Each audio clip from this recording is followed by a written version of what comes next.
Hello, everyone. Welcome to our 16 Takeover night. If you don't know already, my name is Ayana and my co-host name is Jacorius. Q.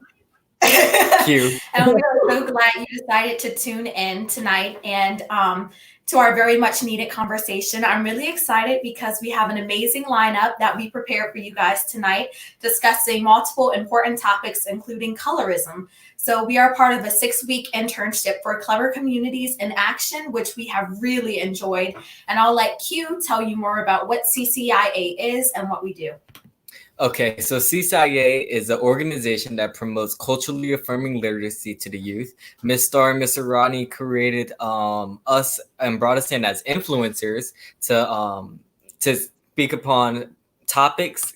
Oh, current events. I'm sorry, to speak upon current events happening in the news currently, and that's what we're here to do. And we thank you guys for bringing us in to do it. Yes. So tonight we have decided as a group on our very own Teen Takeover night to leave you guys some African American literature recommendations that we highly suggest that you read. So for me, mine are two of the books that Miss Star gave me. Girls Can Do Anything. So I especially suggest this for younger children, especially meant for girls. It talks about how you can do anything you want to, despite everyone else thinking that you can't do certain things. And so the second one I actually really enjoyed is Only Passing Through, the Story of Sojourner Truth by Anne Rockwell. So that outlines the story of Sojourner Truth and how she became Sojourner Truth and how she travels around the country and speaks. And then also my third book I would highly recommend is,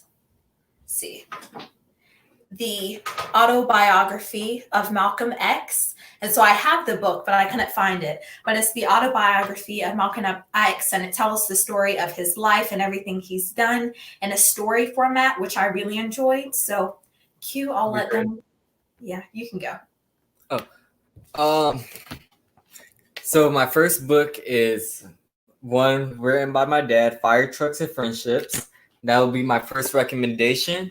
And my second recommendation, I don't have the book, but it's a PDF. I read it for the nightly reads one time, and it's John Henry. John Henry is like the African American version of Paul Bunyan, and I really recommend it. It's a great read. And so, with that, we can get into our first topic.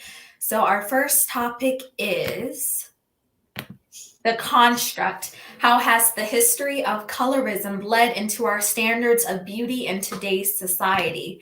And so we can bring everyone up for that one.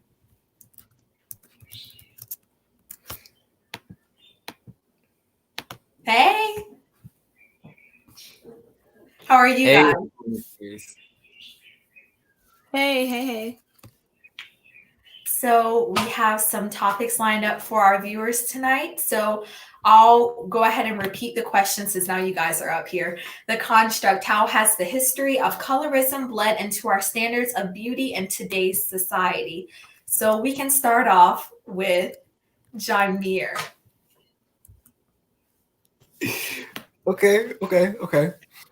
So how has colorism bled into got you. So to start off, colorism is the direct product of white supremacy and racism. And it really shows like the basis of colorism stems from the fact that lighter equates to better, and some like it just equates to better.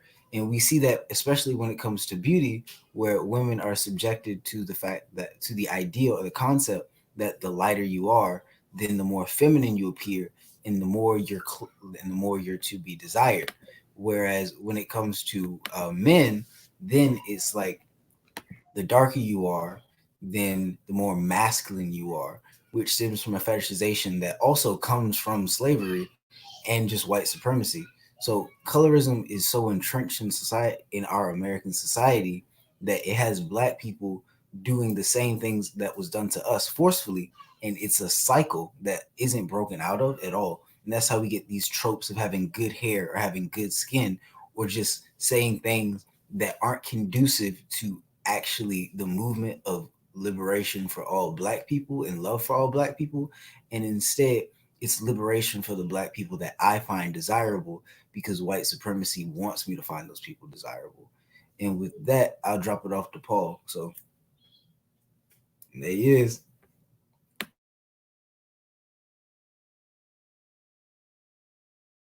I'll just put that in my pocket, just put that in my pocket so I could pass it over here later. But yeah, so the construct of colorism has really determined how people have preferences on who they would choose to have a relationship with. So like what Jamir was saying, the lighter you are, the more feminine you appear. And so nowadays people, most men and women would most likely prefer a light skin more than a dark skin. Most people would find a dark skin very ugly. And so that just is just a horrible way to judge somebody. Even if you don't even know their personality, you'll look at them straight in their face and then they'll be a dark skin. You're like, oh, I don't even want to talk to them. And so colorism has really affected the way people would try to find a relationship with someone or try to find happiness with someone. And then it's just basically that they don't know the personality to determine they're basing their judgment off of how light or dark someone is. And so with that, I'll take it out of my pocket, I'll take the pass and I'll wait, wrong way, that way. There we go. Thank you so much, Paul.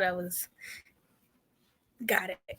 I'm gonna piggyback off of what these two people said. Like, in today's society, being dark skinned is perceived as being ugly or not attractive as much as having lighter skin. Everybody wants to be quote unquote mixed, and everybody wants to have 3A hair. I want to have loose curl hair.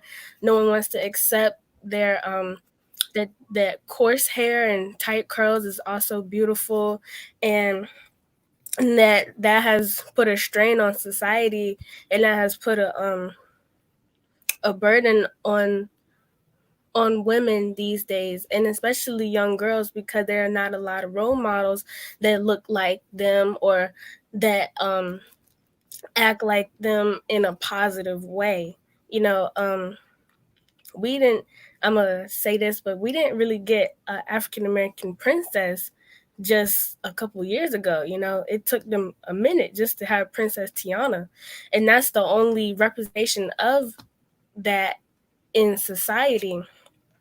And I'm probably just rambling on, but I'm gonna just say that society has said that being dark skinned is not as pretty as being light skinned, and we need to do something about that because everybody is beautiful. Black is beautiful, And I'm gonna pass that on to Kalia. Well said, well said. I agree with everything that everybody else said thus far, especially what Jamir said, piggybacking off of how he went into like the construct of colorism and where it stemmed from.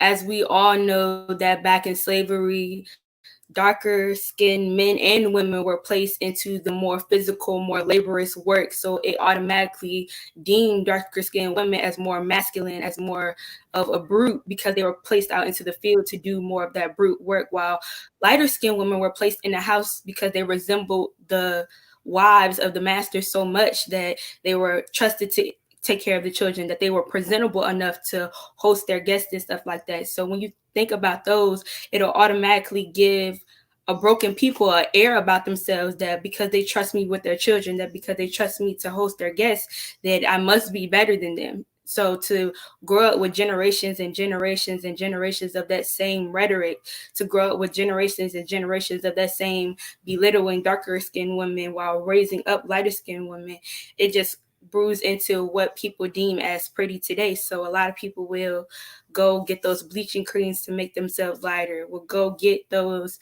procedures done to make themselves appear lighter, will go get their hair relaxed to make their curl pattern looser.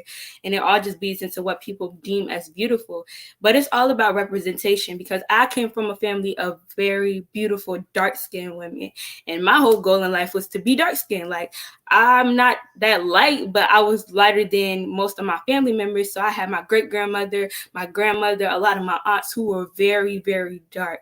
And I wanted to be like them so bad. So I would be outside all day. I would be trying to get a tan, trying to get darker or whatever. But that's because that representation was brought up in my family. So it's all about how you perceive yourself and what color that your family, that your society makes normal.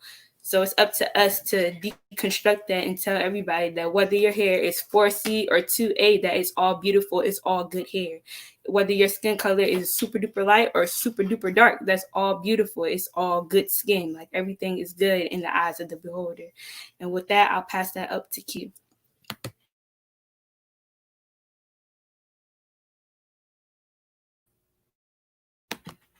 I was muted. All right. So the ideals of lighter being more attractive or appealing, it comes from like the stems from like a white system where it's like white women are more attractive and that's like the ideal way to be. And then the darker you are, the more kind of uglier or non-attractive you are. And like what Paul said, you shouldn't really base it off of what skin tone you are. Instead, you should base it off the character. And that's so true. And at the end of the day, it's false, because we gotta I'm sorry.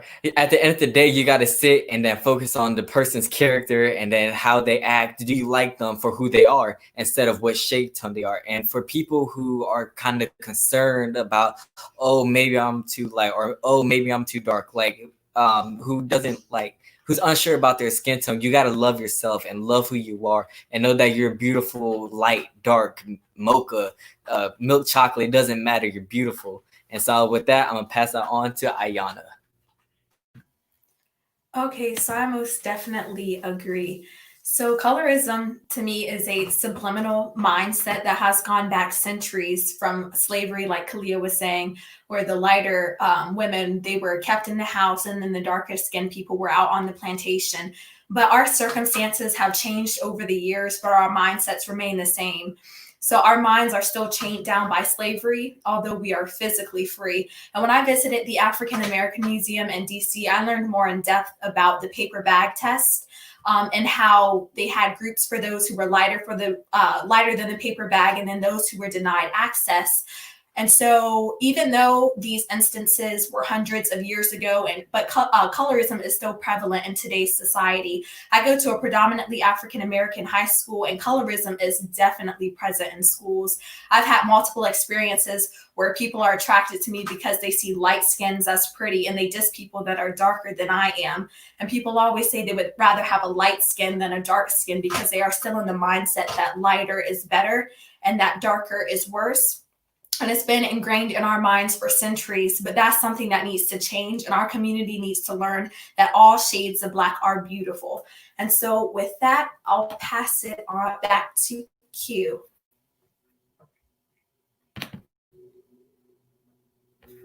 Brother Jamir said he wanted to touch a little bit more on this, so I'm gonna kind of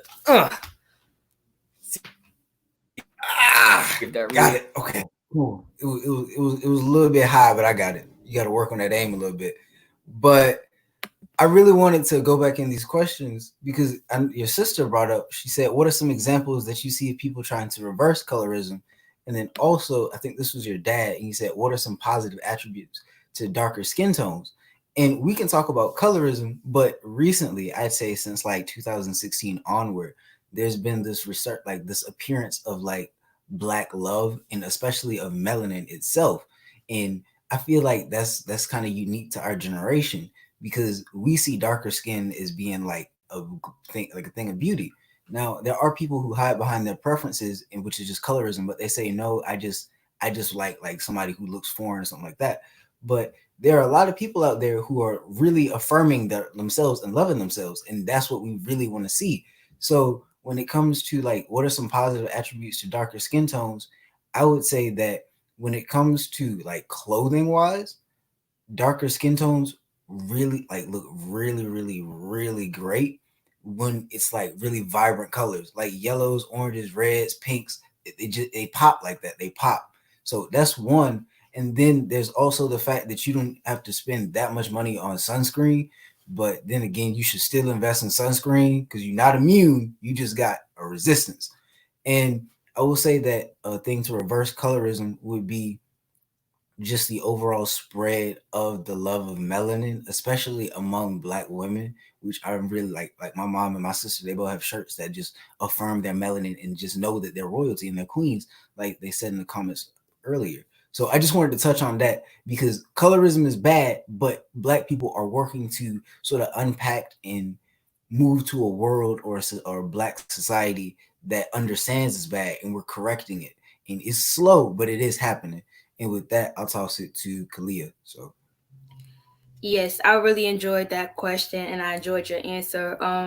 To go with the one that's on the screen, what are some positive attributes to darker skin? I just got out of biology, which I hated, but it gave me some insight into the benefits of our skin on a more genetic level. So, of course, everybody knows that melanin is the pigmentation in our skin. And because we have an influx of melanin, it makes us look darker. But it also, like Jamir said, makes it so that we don't have to buy as much sunscreen because melanin absorbs UV rays. That's why so many people are darker in Africa and in places where it's a lot of sun because it absorbs UV rays. And it also is a resilient chemical. I'm not going to go too much in it, but it's resilient. So it keeps our youthful appearance longer. So that's saying black don't crack. The darker that you are, the more likely you are to look younger for longer because of the melanin in your skin and the increased elasticity of your skin. So it's a lot of good things that come with being darker skin. Like Jamir said, my best friend is dark skin, and for prom, if we would have had it, she would have had these really beautiful yellow orange tone dress, and it just looks so good on them, like the contrast of the dark skin with the bright colors and the bright white teeth. It just looks so beautiful. And I feel like us as a people, in order to reverse the effects of colorism, is, like I said before, just taking control of the narrative. We know that darker skin doesn't automatically make you ugly, just like how we know lighter skin doesn't automatically make you pretty. So we just have to take control of that narrative and make sure that we highlight everybody who is beautiful in their own way. And with that, I'll toss that up to Keith. So, like Jamir and Kalia said, your melanin is like very beneficial to your body. Like when you like absorb this UV rays, it just so melanin is kind of like a health pigment. I did research about this not that long ago because I was just doing research about it. So actually, so when you get sick, if like for people who can absorb melanin at a good rate, so pretty much Black people, we can, if we get sick, we're able to like go outside, and if we spend time outside, we can actually like get helped and healed like that. So it's melanin is just like a beautiful thing that we're blessed with. It makes us darker, like they said, and it's a beautiful pigmentation. And so with that, we're going to move on to our second topic, which is you're not Black enough. Thoughts on how Blacks call out other Blacks for not fitting in to the archetype or stereotype of being Black, aka like being too light, talking white, not acting a certain way, not liking certain foods. And so with that, I'm gonna make this interesting and toss it to Kalia. Toss it to Trinity.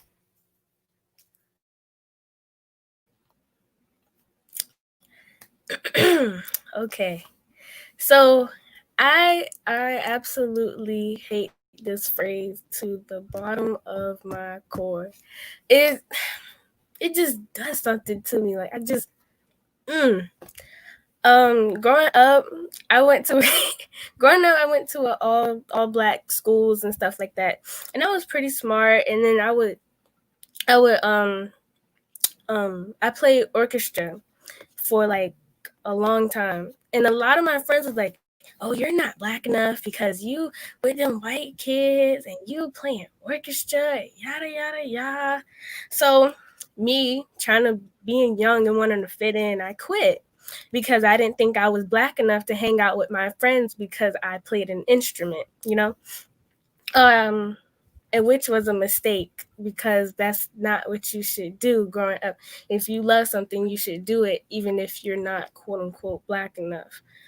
They, let me see how I'm gonna phrase it. I feel like Paul right now. It's a lot going on. um, Anybody else want to go? And then we come back to me. Go ahead, Paul. Go ahead. I got Paul. you. So we're gonna go to Kalia. Do you want to go? I got you. All right. Okay, so just like Trent was saying, just to piggyback off what she was saying, it's always like a definition, like we have to fit into our stereotypes in order to be characterized as Black. We have to like fried chicken and watermelon. We only have to listen to hip hop and R&B. We have to like speak a certain way. We have to speak in Ebonics. We have to speak grammatically incorrect. We have to carry ourselves a certain way. We have to know how to dance. We have to know how to sing. We have to know how to rap. We have to be athletic. It's so many things that are stereotypically Black that everybody feels like it's the definition of being Black. But Black people are the creators of all people. So it's really no stereotypical way to be Black. It's so many different ways to be Black. Like being able to articulate yourself isn't talking white. It's being able to articulate yourself. Being able to dribble a basketball or play football doesn't just mean that you're Black. It just means that you were given that skill. Like it's so many things that us as Black people have to unlearn and stop feeding into. Like we're feeding into the stereotypes that this system placed on us instead of breaking those barriers and being like, yeah, I'm Black and I love classical music. Yeah, I'm Black and I can't sing, rap, dance, or none of that, but I can orate. I'm a poet. Yeah, I'm Black, but I'm a politician. Like it's so many things that we can do as Black people that aren't stereotypically Black. It doesn't mean that you're not Black enough. It just means you're showing the diversity of Black people. And with that, I'll swing that over to Paul. All right. So with the phrase, you're not being Black enough, I think is used to weaken the strength that is holding us together as Black people, because Black people, we are the core of this earth. We are the strength, and we are using we're an asset. We're an asset. And so they use that phrase to like break down the asset that we are. So the white people can most likely try to rise up, and then they'll say, oh, what happened? You weren't as strong before. And then we'll be looked at like, wait, didn't you just say we weren't Black enough? So like, why are you trying to break us down? Hold up. What am I saying? Wait. Let me back up pickup truck. Hold on. So look, let me hold on. Wait a minute. Let me back that up. So I was speaking way too fast for myself. So what I was saying that phrase is used to break us down. Okay. Right. Bam. So I was saying it was used to break us down. Okay. They use that to break us from being as strong as we are, to try to fit in with the weaker white people. Boom, we got that. And so when we fit in with the weaker white folk, the strength that we had is given to them. All right? Our strength is given to them. And so now they're going to use us as like their pawns as before. So we're basically becoming like what was in the past. You know, the house slaves, how they try to fit in and be like, yes, master, all of that. So when they use that phrase, they're trying to send us back to being very obedient towards their culture when we have our very own culture to ourselves. So like liking anime, stuff like that, they say that's considered white. They say that's like being a weeb is white. And liking anime is very cool. I like anime. And so that makes me white? No, it doesn't. It's something that I enjoy. So if I enjoy something that is considered white, I'm still Black in my own sense. I'm very Black. Being Black is basically being proud of your own culture and proud of who you are. So yeah, that's what I meant. And I'm with that, I'm tossing that up to Jameer. That man Paul was spitting. Go ahead, sir. Okay, Paul, it's gonna be hard trying to follow you up. Ooh, that's a paragraph. It lost the whole bottom row. But I'm glad they're showing this one, because this right here, what Mr. Dixon said, what Paul just said, that's exactly all it needs to be black enough. Because all you need to do is just know that you love black people and that you can look in the mirror and love yourself, and then that's enough. Now, a lot of that's harder than it sounds, because a lot of people have some things to unpack, so they don't actually love their blackness. They simply tolerate it, which is why they try to gatekeep other black people by saying, "Hey, you're not black enough in some ways," so that way they affirm themselves by putting other people down, which really shows that there's a weakness when it comes in that mentality. And there's also the fact that we already spoke on, but blackness is not a monolith. Not every black person is going to be the same, because we all grow up different. We might have shared experiences, but we're all going to be different. Like, I went to a predominantly white school from like 7th grade all the way up to high school, but before that I went to predominantly black schools, and I met different types of black people. And it's just the way that, like, I was told that I speak white. I speak white a couple times, and that's because people, sort of equate being articulate with speaking white, whereas Barack Obama was an articulate black man. Malcolm X was an articulate black man. Michelle Obama was an articulate black woman. Oprah Winfrey, articulate black woman. Angela Davis, articulate black woman. So it's just about what you see is articulate. But back to the main topic here of you're not being black enough. I do think that the trying to gatekeep or boule blackness is something that hinders us as a people, mainly because it leaves us fragmented. And it's so weird, because you can tell who's actually loves their blackness in like their actual self, and who's simply doing it to be performative. Those people, they don't really love themselves. But they're the other people who don't know who they are. And that's how we get situations like, oh, you like Orchestra Trinity? That's not black. And then it's like, what about all of the great black musicians that came before you? Were they not black? What about all of the like great black artists? You know what I'm saying? Are they not black because they like animation style things as well?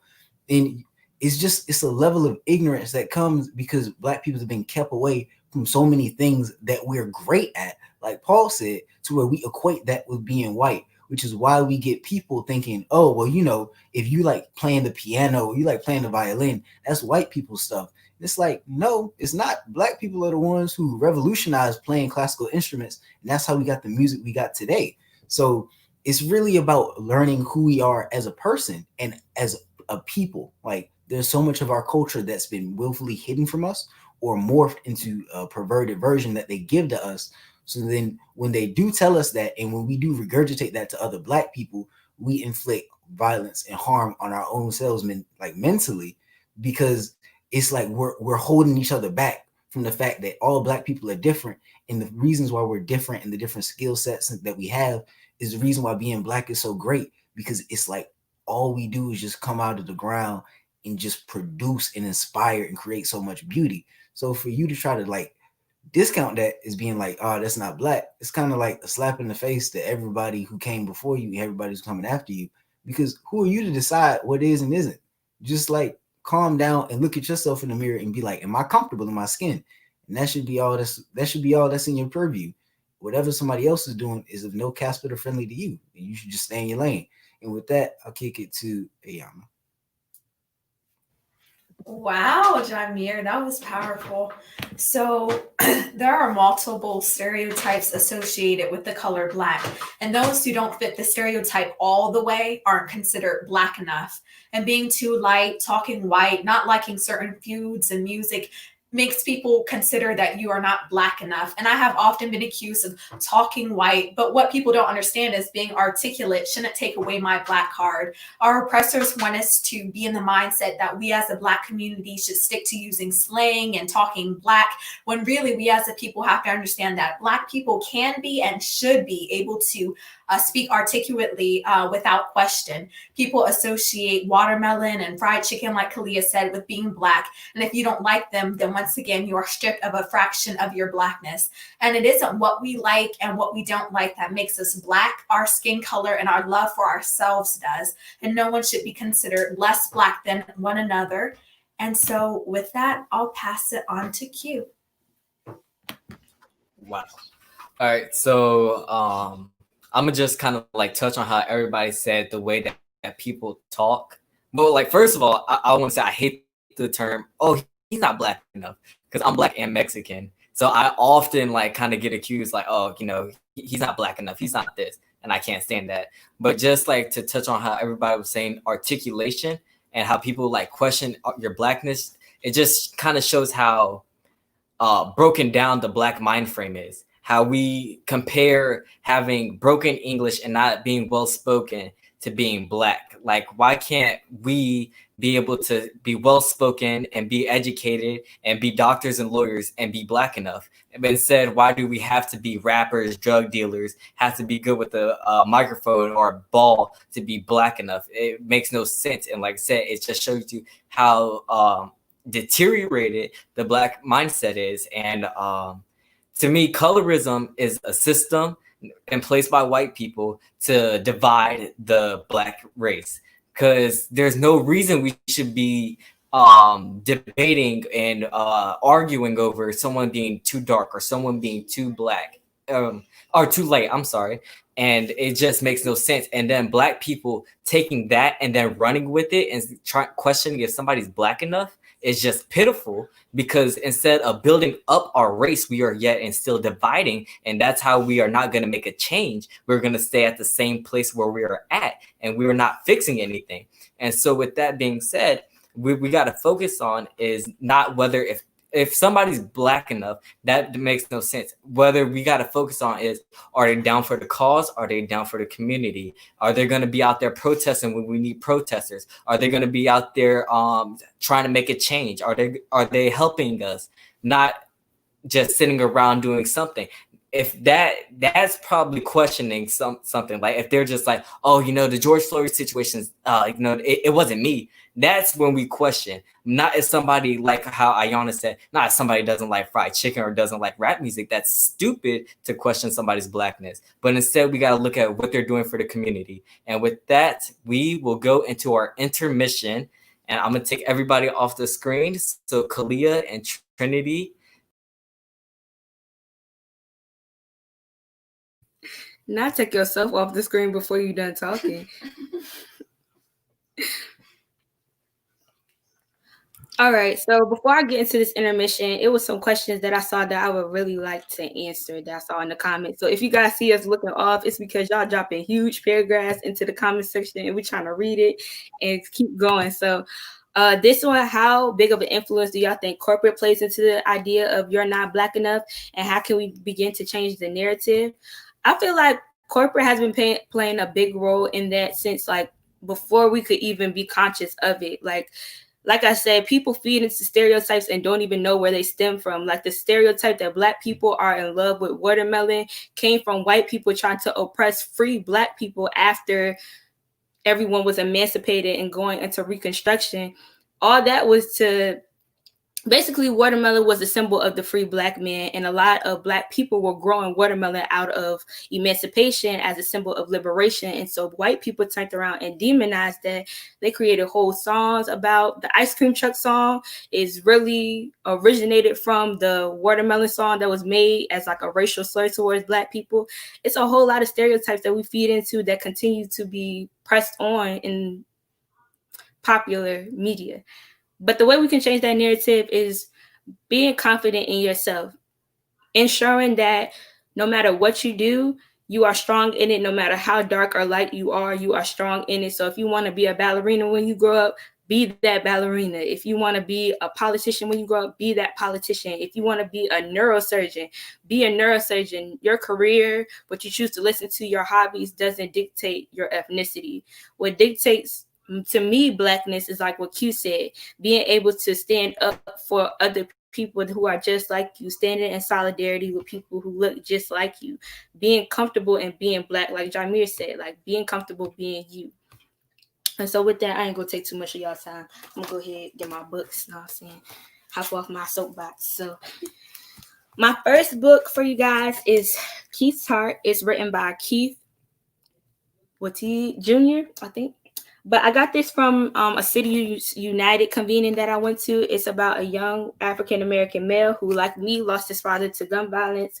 And he took all that pain that he was feeling at the age of 9 and wrote a book about how he felt and how he dealt with that pain. So this is a good read. The next one is Heart and Soul by Kadir Nelson. I read this one a lot on CCIA, the regular CCIA thing.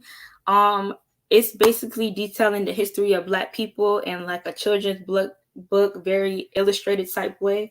So I really love this book, even though it's kind of not really on a high school level. It's more elementary, but it still gets the basis of our history through.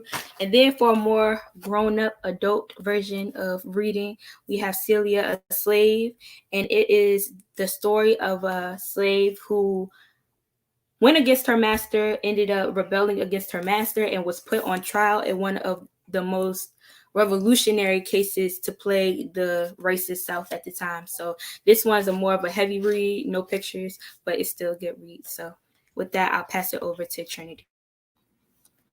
Okay, so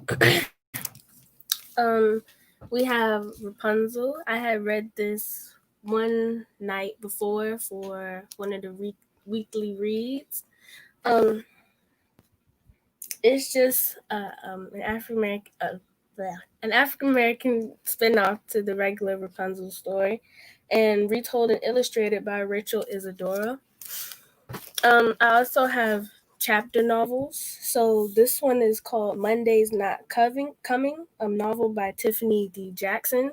It is about this girl. She loses her best friend named Monday, and she's trying to look for her throughout a whole year and finds out at the end of the book that she is dead.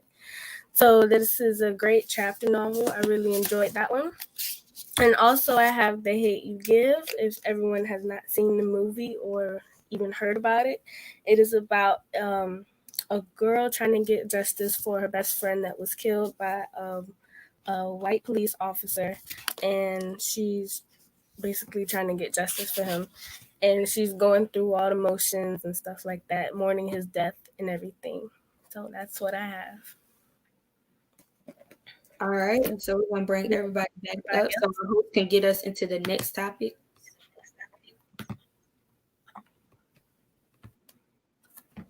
Yes, so with that, our next topic is,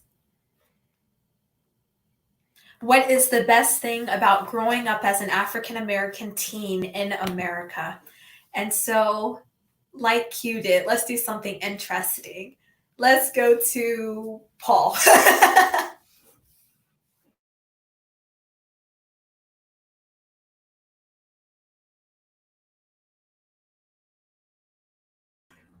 All right. So I'm sorry, my garage is opening. But my fault. So growing up as an African American teen is, I've really enjoyed. The best thing about it is looking at how fellow teenagers that look like me have their certain style, the style that they have, like how it's represented through social media, how they have like a variety of styles, and it's just very interesting to see. Like all throughout Instagram, I'll see a whole bunch of models, like teenage models that look like have my same complexion, same skin tone, and they're rocking like these very these very colorful styles, and like it's just making me think. It's inspiring me to like up my styling game. I'm like, dang, that's pretty tough. I want to get that. So like it's like the cultural type style and all these varietized styles have really just been an inspiration in showing that Black is beautiful throughout teenage years. I mean that's a given. Like Black is beautiful in general. So I'm just saying, like, yeah. Now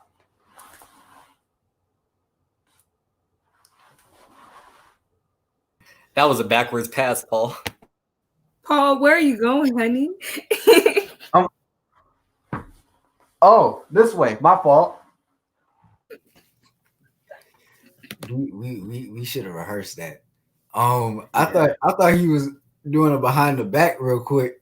So that's why I was slow on the uptake, but I got it now. See, look. See, it's gotten. Um oh man. Okay. So may you please repeat the question? Sure. So, what is the best thing about growing up as an African American teen in America? What is the best thing about growing up as an African American teen in America? Probably being around other people who are your age and who are also contributing. Like when it comes to like, I say I love my job here. I really do, because it's like it's like you're in a race with each other for the greater good. So just being able to be eye to eye with you guys as equals and seeing everything that you've all done, that makes me want to go harder. That makes me want to be a better person. It makes me want to be a better citizen. It wants me to be a better Black person. So being able to be like, yo, like it's dope being like, it's dope just being around peers who are like-minded as you and who all understand what's going on. And that's probably what I say here, but it can apply to everywhere, because I just look around and from doing AXO and just from being in school, it's just like the best thing about being an African American teen is probably knowing that you stand on the shoulder of giants, and in due time you'll be doing your own great work. And that applies to everybody else in the generation, because I got friends that I graduated with who I know 15 years from now we gonna look back at this and we gonna be like, wow, man, like we really came from like Great Bridge and now we out here getting Nobel Peace Prizes. Or look at you just like hearing everything, man. Like, and those are for my STEM kids, because that's their job. We leave that math and science alone. But what I'm saying is the best thing about being a Black American teenager is the fact that you're around other Black American teenagers and that you made it. Like, you were the product of greatness. And no matter what anybody put us through centuries back, and they put us through a lot, we're here, and our existence is just a testament to like the beauty of the universe. And I know that might be a little corny, but that's genuinely how I feel. Like, being around other Black kids is probably the biggest flex I can be as a Black person, because it's like, no matter how hard they tried to stop us, they didn't. And now we're here pushing back, especially now. You got so many Black kids out there in the streets, leading movements, speaking for 90 minutes on end, starting protests, out there holding their elected officials accountable. And it's like, this is my generation. Like, everything that you read about in the history books about Black people pushing progress and young people fighting back against Vietnam, that's us rolled up into one. Like, we are fed up with everything and we're demanding justice. So to be a part of the generation of Black kids who are out there demanding justice before they even finish like their AP exams is crazy to me. So that's what I would say is probably like my biggest flex and the biggest thing I'm proud of, because it's like, just looking around, when we say Black is beautiful, that applies to every single one of us. And it makes me really emotional when I talk about it, because it's like there's so much beauty and power in us. And to see that being activated now, it's really inspiring. And it makes me want to be able to say, all right, I see what y'all doing, so now I got to double up on you, because I don't want you to leave me behind. And it's just that competition of making sure that we make tomorrow better. And with that, I'll pass it up to Q, because you in order. I got it. So what I would like to say is, first of all, if we all do this, it's one of my favorite things about being Black. I got some beautiful hair on me. I love it. And all of us do. And so that's one thing.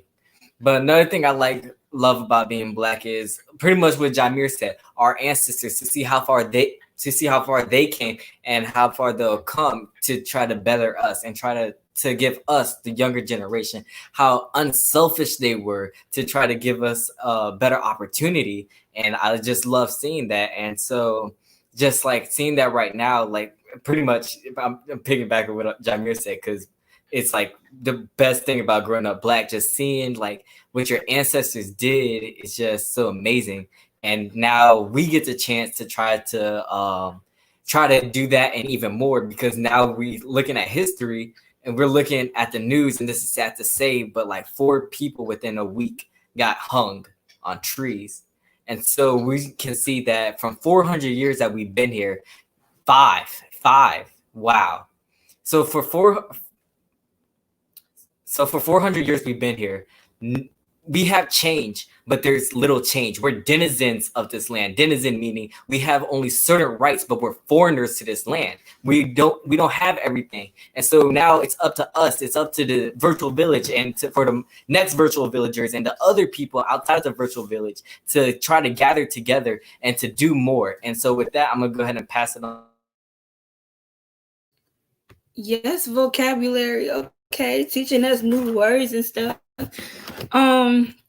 Wow. Okay. So just to piggyback off of what Paul, Damir, and Yan and Q, all of them have said thus far, I think the best part about being an African American teen in America is that we're born built for everything. Like we're born ready. Like as much trauma and as much negative and disgusting things that we have to go through as Black teens in America, it builds us up to be powerhouses without even like being intentional with it. Like so many races and other people were taken aback by the challenges of COVID, by the challenges of all the different extracurricular things that have been happening outside of just the fight for equity and things of that nature. But as Black people, we have been so resilient. We have been able to build things up from the ground, start from nothing, and teach ourselves everything. Like we learned the language that was kept from us. We learned how to read and we learned how to excel further than most of the people who had the better things. And we were able to surpass them to get on their level.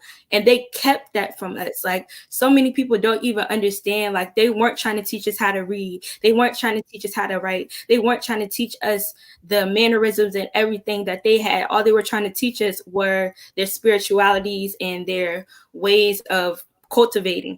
But we learned their language, we learned their mannerisms, we learned their whole system, and we were able to still ascend and be up there with the elites as soon as we got out, like right off the gate. And also we make everything so optimistic, like everything, even though there are some negative people, even though there are negative things going on, Black people always know how to turn something bad into a good time. They always know how to make something a joke. They can always make something a song or a dance. Like it's just so much greatness that comes through our culture. We are so resilient. And so to be a Black teen is to be resilient. To be a Black teen is to be powerful.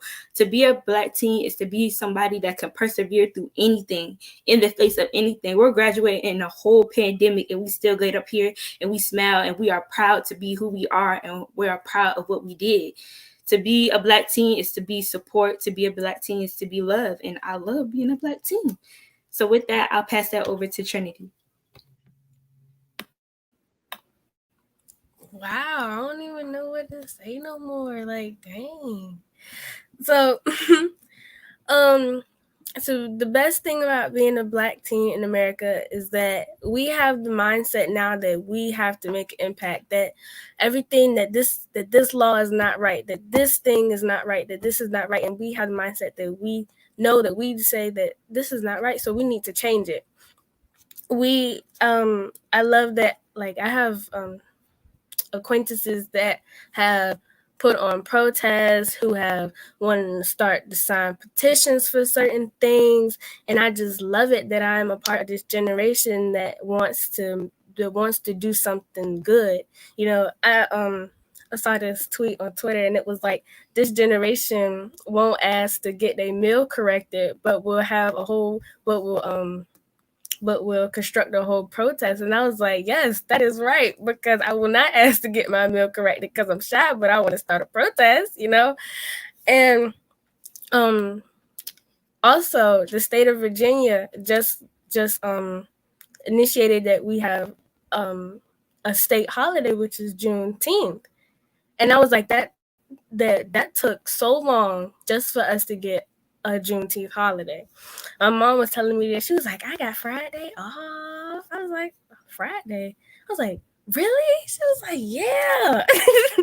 So it's just amazing that I'm surrounded by people who want to do good and want to make an impact for something better. And I'm going to pass that on to Ayan. Yes. So I think the best thing about growing up as an African American teen in America is the sense of community. Like everyone else said, like shown in our American community, oftentimes we're faced with hardships and discriminations and fears that no one should have. But we turn that anger and we transform it into something positive. We stand up and we stand out together to show out and for those that have been killed and unfairly, and we show that those people did not die in vain and that their lives are worth more than what some people might think. And so we march together, we work together as well as to create change because we have decided that enough is enough and it's time for things to change for the better. And I just love to see the beauty of coming together for a common cause and show America that all lives matter. And so, yeah, with that, I'll pass it on to Q to introduce our next. Alrighty. And so our next topic will be, what is the most impressive or prominent showcase of Black excellence within your own family? And why does this moment stick out to you the most? And with that, let's see. I pick Trinity. Wrong way. Okay. So the most prominent thing in my family is that my grandmother is 91 years old and she is still pushing it to this day. She's still looking good, hair pretty, everything like that. Also, on my yeah, Paul, do it, Paul.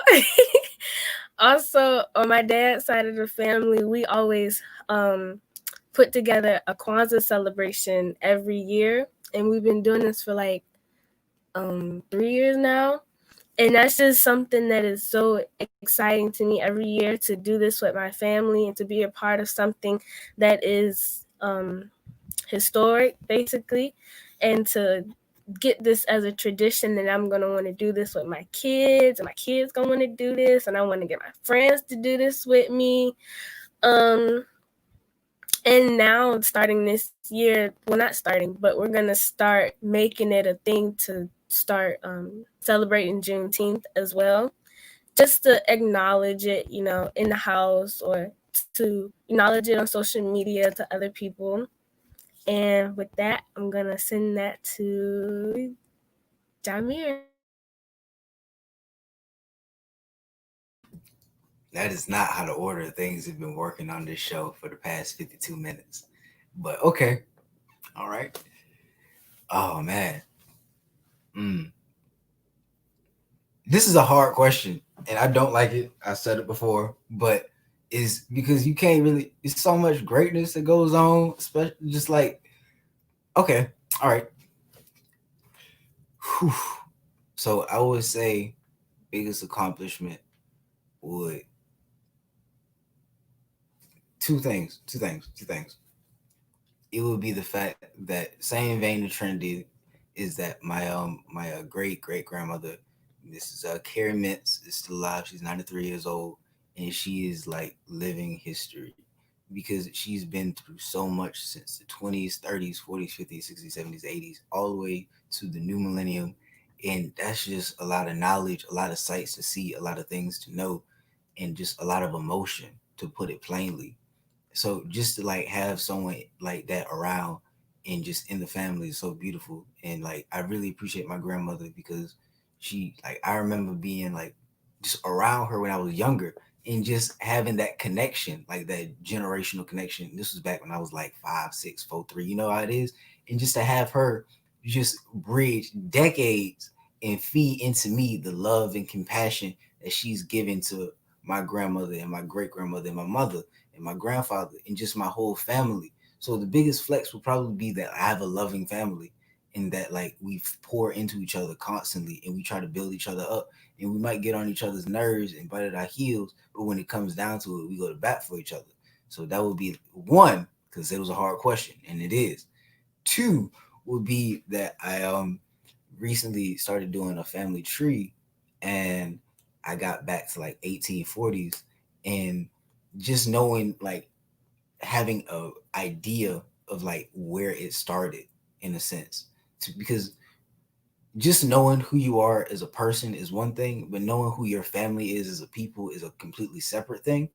And to just have a better idea of like, okay, so this is my family all the way back for like last 150 years. And it's just it's so beautiful to have that right there, because it's like, dang, man, like these are all the people whose society couldn't break. They didn't fold whatsoever. Like, and now here I am trying to carry the torch for them. And it really instills me with a lot of pride, because what they went through has been exponent is something I could never imagine.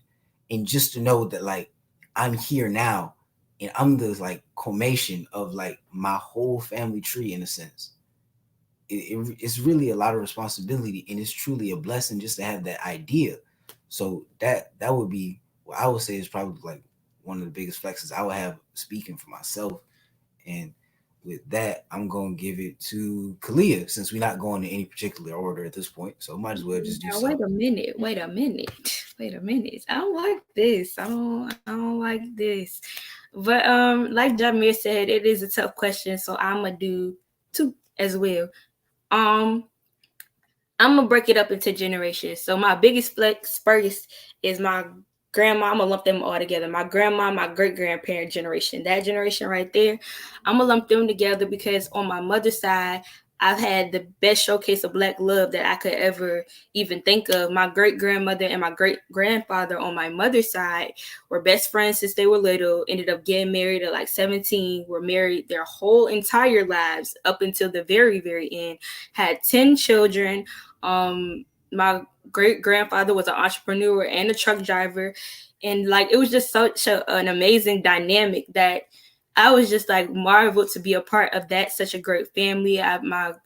It was just my grandmother worked at the shipyard. She was a welder, even though I could never be in that STEM field. She killed it.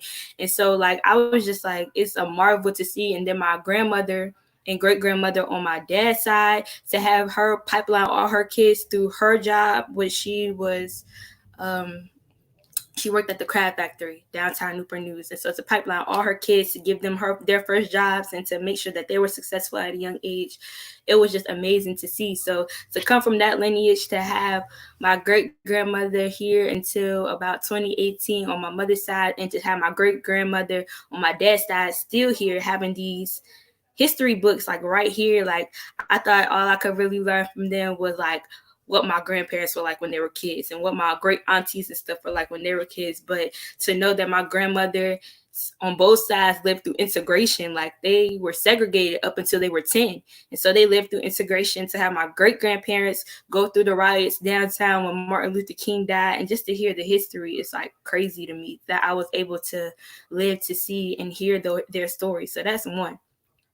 Two, I'm gonna have to bring it down to my parents' level, because they showed me a lot through their artistic abilities. So my mother was an independent rap artist, and my father was an independent rap artist. And so my mother, to be a female in the industry that was mainly male dominated, was crazy in itself. But then for her to not sacrifice herself and over sexualize herself to fit into that category, to be true to herself, was another great testament of strength that I'm so blessed to come from. And then my father being an independent rap artist and setting the bar for his people, and being able to battle some very, very talented and very, very upper echelon people, is just, and still be an intellectual and still be in tune with his history, while also being a hip hop artist in one of the eras where it was really gully. Like, it was really forget the system, forget voting, the system don't work. For him to still be in tune with his history, and for him to still uplift those type of things, was very powerful. So to be from a great lineage is basically the best thing about my family. And since we're not going to order, I don't even know where to go. I'm gonna give this to Professor Q. Thank you. So I guess since we're all breaking it and we're doing two, I'll go ahead and do two. Cause a master must be taught by somebody. So I'm gonna give one shout out to my granddad. He's no longer with us, but he's the one who taught my dad what the importance of property, owning your own thing, doing your own thing. and just stuff like that. And then he created this guy who I'm sitting by just watching the show right here. Just I think he started crying. No, dang. I'll make this quick for him. But like I said, he started writing books. This is just one of many. And he's still writing, still doing his own thing. He said once he finished, he said he's then going to go down to Louisiana, make his own restaurant, and that's just like so inspiring to see. And so I just like I look at him as an inspiration and just a great male figure to look at. And I mean he's a pretty all right guy in my books, I guess. And so with that, that will be me. I'm not crying. Wipe tear. LOL. Well, with that, I'm gonna go ahead and pass it down to Ayana. Okay, so I think the most impressive showcase of Black excellence within my own family is kind of similar to what everyone else said, is having my great-grandmother alive when I was born. So she died at 99, but it was just so beautiful to see the difference in generations and the family structure, where if anyone needed anything, it was provided, and seeing how hard my grandparents worked to make that happen. Because I know I was talking to my grandfather on my mom's side, and he worked many jobs when she was younger, and just seeing how hard they work is just amazing. And seeing how the older generations made it through tough times such as segregation, slavery, and that how that has only molded and shaping them to make them tough, and that toughness and resilience passed from generation to generation. And with that, I'll pass it on to our last person, Paul. Okay. So I have two, like everyone else has had, right? There's my mom's, there's my pop's. I'm going to start off with my mom's. So my mom was the first in her family to go to college out of multiple generations. She was the first to go to college. So that, to me, that shows how persistent she was. She was very hardworking, and she got through college and she graduated. She was the first one and the only one in her family to do it. So yeah, that I really love how my mom set that example for me, that she can be the first to do anything in her family. And I plan to be the first in my family to get famous off YouTube, like I got some dreams, but yeah, so my mom has really set that example for me. And then there's my dad, who went to the Olympics through track, because this example shows how he was like very hardworking as well and very persistent, and he still sets that example to this day. Both of my parents do, so they set that example, and so they just instilled into me to be hardworking, which I'm still trying to get. It was struggling during the whole quarantine school thing, like to stay focused and being hardworking, but it's coming along. It's starting to slowly come along. So yeah, they've been setting that example for me, and I really love my family, my parents, for setting that example, and yeah. And I'm going to pass that to the host. Wait, host. That's what I meant. Yeah, there we go. So we had a fantastic conversation. And so next we will have Paul and Jameer. They'll tell us their book recommendations. And so we'll take ourselves.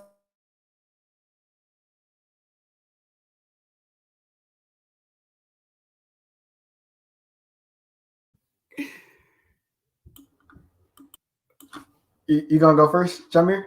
You got it? You still don't even get it. Okay. Yeah, I got you. All right. So before we get into this, we hope you had a great show. And this right here is the autobiography of Malcolm X that Yana was talking about. I had a copy, so I might as well just show you guys. And then my books come in. I'm greedy, so I got 3, and there's some heavy hitters. But the smallest one is Barracoon by Zora Neale Hurston, and is basically tracks the last enslaved man in America, and his life and his story, and it's just a brief little biography of what he went through and what he remembers. But it also is really a testament to how strong this brother was and this elder was, and how strong we are as a people, because it's like disheartening and really gut wrenching what he went through. But there are many bright spots in the story not because life was peachy, but because he made it peachy. And not once did he become so overwhelmed by pessimism, but he made do with what was given to him, especially understanding his circumstances, which I think is just something that definitely should be spoken on. And that's Barracoon. And then there's a book I recently just finished, My Bondage and My Freedom by Frederick Douglass. It's more of his more comprehensive narratives. And this is a book that I really like. I really truly enjoy because it really captures the American spirit when it comes to Black people, because we're fighters and we seek because we seek knowledge, and we also have a will behind that knowledge that makes it so that even though this country is meant to abuse us, we push back because we know fundamentally and innately what we are owed in this country. And that's really a book that I think I would suggest everybody get into, because it really just goes into depth about just how dynamic Frederick Douglass was as a person. And then the last one here, this is the thick one. This is Ready for a Revolution by Stokely Carmichael, aka Kwame Ture. This one right here is just to better understand the social climate, or just to see how clairvoyant Kwame was, in the sense that this revolution is organic. It comes from the people, and it's always been like that. He says in one of his speeches, he says that change doesn't come from the top down, it comes from the bottom up. And that's exactly what we're seeing is this change. And this right here is just a little bit of insight into the man, but also the theories behind the man that make him such an acclaimed legend in just the Black community. And with that, I'll kick it off to Paul. There it is. Those are 3 excellent suggestions. I hope that you all look into those books, because I know I will most certainly do that. So I have 2 with me. Both of these I have read up here. So if you haven't checked out the previous ones, you probably should. So you could get a little head start on your read or whatever. And so the first one is The Boy Who Harnessed the Wind. I enjoyed this book when I read it up here. How he had these ideas to provide a source for his village, and those ideas he put into action. And it just showed how he was getting laughed at. And he persevered through all of the bullying, in a sense. The word doesn't come to my head, so I'm gonna use bullying, like the negative energy. He persevered through all the negative energy, and he made his dreams and his goal happen. And so the second one is Stand Tall and Talented. This is by Amari Stoudemire. And so I read it yesterday. I started reading it yesterday. Like I said again, if you haven't seen it, go back and look at it. So it's about Amari, 11-year-old Amari. He is an NBA. Well, he was an NBA player, and so it was about his story and how he was originally like skateboarding in the beginning. It showed how he was skateboarding, and he was like considered a waste of height, and so he was battling between skateboarding and basketball, and so it showed like the relationship with his friends as a child. And yeah, and if you haven't, it's that. Yeah. There it is. But we all gonna come back real quick just to wrap it up. And I know I'm not the host, but I'm trying to make sure they get there. And there they are. So that has been an amazing show, seeing it from everyone's perspectives. And I wanted to let everyone know, our audience, that sadly, this is our last Teen Takeover night under our CCIA internship. And we just want to thank everyone who has tuned in and supported us for the last 5 weeks, and all the support we continuously receive, and the love from our virtual village family. Wipe. And so if anyone else wants to say anything before we go. Of course. Oh my goodness. So wow, it's really coming to an end. Like, wow, it feels like just yesterday I was getting an interview from Miss Star, and she was asking me all these questions, and I was exaggerating some of my answers, like, yeah, I could host. Sure, I'm comfortable with that. Yeah, I'm comfortable being in front of the camera. Whole time I'm dumb shy. But now to see how much this has evolved, to see how much we have evolved from the first episode to now is crazy. It's like we watched each other grow through a screen. Like, it's so crazy to me. So I thank our virtual village family for allowing us to be a part of y'all family for this short period of time. I thank Ms. Starr and Mr. Rodney for giving us this amazing opportunity. I thank my wonderful team members. We were supposed to be on 2 separate teams and it ended up becoming a huge family. So I enjoyed this experience. I loved it here, and I'm so sad that this is our last one. So I'm gonna go ask Ms. Starr for some Kleenex, And before, because I'm getting emotional, so I'll make it quick. But this was just great. I love the internship so much, and it's a shame that it's over. But Clever Communities in Action is not. And let's remember that tomorrow and Friday we'll still be here, same time. And that's where it really matters, at the virtual village read-ins right there, is that it's really beautiful. And we want to make sure you guys share that and get the word out, so that way then whoever comes on after us will just still be out there, and they'll get that recognition, because we really want to grow the village here. And the internship has an end date, but we're all coming back as volunteers. So you'll see us in the comments, so you'll see us up here hosting or behind the scenes. But just because the internship ends nominally doesn't mean the work ends whatsoever. And I'll just let Q, the other senior, just explain what our internship entailed, because I'm getting really emotional now, and I don't think I can keep going. So I'm just gonna pass it off to you. In words of Jay-Z, I refuse to cry, so I'm gonna let the song cry. I refuse to let you guys see me drop tears, because I'm just as emotional as Jameer.